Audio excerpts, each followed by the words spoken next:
আসসালামু আলাইকুম বন্ধুরা, আশা করি তোমরা সবাই ভালো আছো। আজকে আমাদের ফোকাস মতলব দক্ষিণে আমার ফুফুর বাড়ি। তো ঈদের পরের দিন আমরা গিয়েছিলাম ফুফুকে দেখার জন্য।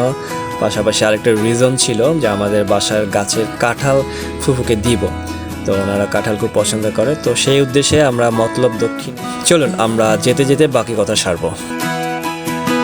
অবশেষে চলে আসলাম মতলব দক্ষিণ 22পুর এরিয়াতে। জায়গাটার নাম 22পুর। তো কাঁচা রাস্তা ধরে আমার ফুফুর বাসায় যেতে হবে। চলে আসলাম ফুফুর বাসায়, এবার ভিতরে ঢুকি।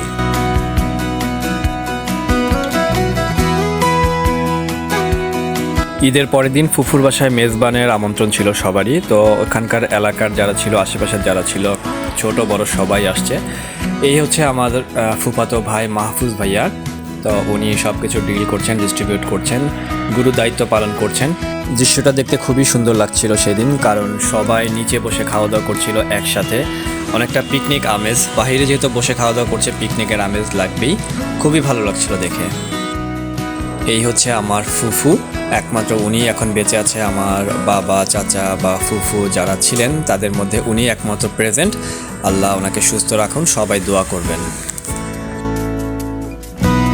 আমার ফুফু অনেক ভালো একজন মানুষ। কারণটা হচ্ছে ওনার বাসায় যে যাবে তাকে না খাইয়ে উনি ছাড়বেন না।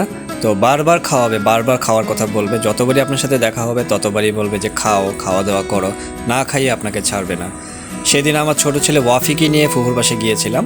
এই হচ্ছে সেই কাঁঠাল। তো এখান থেকে যেগুলো ভালো কাঁঠাল সেগুলো ফুফুর জন্য নিয়ে গিয়েছিলাম।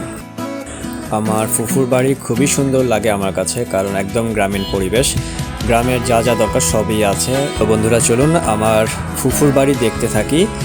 মতলব দক্ষিণ 22পুর এরিয়া, জায়গাটা খুবই সুন্দর, একদম পরিচ্ছন্ন, টিপটপ।